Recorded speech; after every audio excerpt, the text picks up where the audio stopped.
রাত জেগে লম্বা লম্বা মেসেজ টাইপ করছো বলো বন্ধু। নিজের সবটুকু আবেগ দিয়ে বোঝাচ্ছ তুমি ওকে কতটা ভালোবাসো, আর ওদিক থেকে রিপ্লাই আসছে শুধু আচ্ছা বা সিন করেই ফেলে রাখছে। তুমি কাঁদছো, চিৎকার করছো, তোমার বুক ফাটা আর্তনাদ ও শুনতে পাচ্ছে না। তুমি অভিমান করছো, আর ও ভাবছে পাগলটা তো আমার হাতের মুঠোই, যখন খুশি ব্যবহার করব। থামো বন্ধু, থামো। আজ থেকে এই সস্তা হওয়া বন্ধ। তোমার এই কান্না, তোমার এই অভিযোগ ওর কাছে এখন শুধুই বিরক্তি। তুমি যত কথা বলবে ও তত তোমাকে অপমান করবে। আজ কথা দিয়ে নয়, আজ বদলা নেব এমন এক অস্ত্র দিয়ে যার আঘাত সোজা ওর মস্তিষ্কে গিয়ে লাগবে। আজ আমরা মারবো নীরবতার চাবুক। কি মারবো? নীরবতার চাবুক। আমি 100% গ্যারেন্টি দিচ্ছি, আজকের পর থেকে তোমার এই নীরবতা ওর রাতের ঘুম হারাম করে দেবে। ও ছটফট করবে তোমার একটা কথা শোনার জন্য।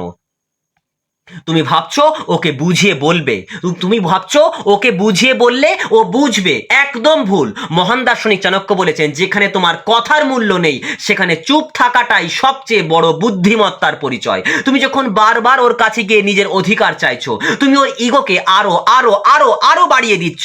ও বুঝে গেছে ও তোমাকে কাঁদিয়েও পার পেয়ে যাবে। এখানেই আমাদের ব্যবহার করতে হবে রিভার্স সাইকোলজি এবং মনস্তত্ত্বের বিখ্যাত জেগার্নিক এফেক্ট। মানুষের ব্রেন অসম্পূর্ণ বা হঠাৎ করে থেমে যাওয়া জিনিস নিয়ে সবচেয়ে বেশি ভাবে। ও তো অভ্যস্ত তোমার কান্না দেখতে, ও তো অভ্যস্ত তোমার মেসেজ দেখতে, তোমার পাগলামো দেখতে। হঠাৎ করে যখন সেই সবকিছু পুরোপুরি বন্ধ হয়ে যাবে, তখন ওর মস্তিষ্ক এক প্রচন্ড ধাক্কা খাবে। প্রেম বিশারদ হেলেন ফিশার একেই বলেছেন, ফ্রাস্ট্রেশন অ্যাট্রাকশন। তুমি দূরে গেলেই তোমার শূন্যতা ওর মনে এক ভয়ঙ্কর আকর্ষণের সৃষ্টি করবে। তাহলে তোমার প্রশ্ন আসতেই পারে, এই নীরবতার চাবুক আমি কিভাবে মারবো, কি করতে হবে? বন্ধু, আজ থেকে আমি যে নিয়মগুলো বলবো, এই নিয়মগুলো যদি তুমি মানতে পারো, আমি তোমাকে 1000% গ্যারান্টি দিয়ে বলছি তুমি সফল হবেই হবে। প্রথমত, তোমার নীরবতা যেন সব দিক থেকে হয়। ওকে দেখানোর জন্য কোনো দুঃখের গান নাই, কোনো স্যাড স্ট্যাটাস নয়, এমনকি ওর স্টোরি বা লাস্ট সিন চেক করা পুরোপুরি বন্ধ। তুমি যখন সোশ্যাল মিডিয়ায় একদম স্তব্ধ হয়ে যাবে, ওর মনে একটা আতঙ্ক তৈরি হবে। আতঙ্ক তৈরি হবে, কি হলো, ও কি আমাকে ভুলে গেল?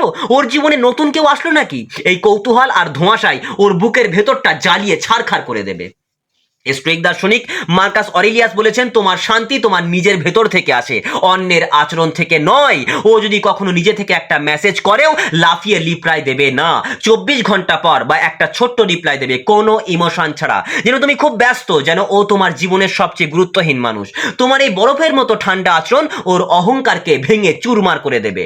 তোমার নীরবতা তখনই সবচেয়ে ধারালো হবে যখন তুমি নিজেকে উন্নত করবে। এপিজে আব্দুল কালাম বলেছেন, নিজের স্বপ্ন পূরণের জন্য এত বেশি ব্যস্ত হয়ে যাও যাতে অন্যের অবহেলা ভাবার সময় তোমার কাছে না থাকে। নিজের স্বপ্ন পূরণের জন্য এত বেশি ব্যস্ত হয়ে যাও যাতে অন্যের অবহেলা, অন্যের কষ্ট ভাবার সময় তোমার কাছে না থাকে। তুমি চুপ থাকো, কিন্তু তোমার ক্যারিয়ার, তোমার রূপান্তর, তোমার সাফল্য যেন চিৎকার করে কথা বলে। তুমি যখন নিজেকে একটা ব্র্যান্ডে পরিণত করবে, তখন ওই মানুষটাই তোমার নীরবতা ভাঙার জন্য ভিখারির মতো তোমার কাছে আসবে। মানুষ যা সহজে বুঝতে পারে তা তার কদর করে না। তুমি ওকে তোমার জীবনের সব কথা বলে নিজেকে সস্তা করেছো। এবার একটা রহস্যময় নীরবতা পালন করো। তুমি কার সাথে আছো, কি করছো, কতটা সুখে আছো, কিচ্ছু ওকে জানতে দেবে না। তোমার এই না বলা কথাগুলোই ওকে ভাবতে বাধ্য করাবে। বন্ধু, যে মানুষটা তোমার কথার করে না, চোখের জলের দাম বোঝে না, তাকে তোমার নীরবতার শক্তি বুঝিয়ে দাও।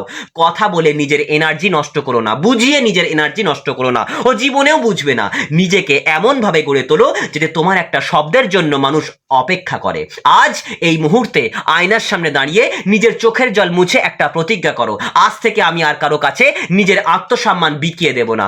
আজ থেকে আমার নীরবতাই হবে আমার সবচেয়ে বড় জবাব।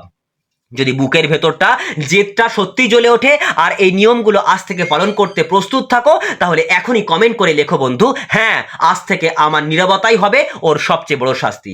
ভিডিওটি শেষ করে এক্ষুনি নিজের কাজে লেগে পড়ো। জয় তোমার নিশ্চিত। আর অবশ্যই তোমাকে বলতে হবে, মানতে হবে, আমার এই নিয়মগুলোকে তোমাকে কঠোরভাবে মানতে হবে বন্ধু, তাহলে জীবনে ফলাফল আসবে। ওষুধ পকেটে রেখে নয়, খাওয়ার পরেই কিন্তু ওষুধটা কাজ করে। তাই তোমাকে এই কথাগুলো শোনার জন্য নয়, নিজের জীবনে অ্যাপ্লাই করাতে তোমার জীবনে পরিবর্তন আসবে। ভালো থেকো বন্ধু, আর সর্বদা নিজের খেয়াল রেখো।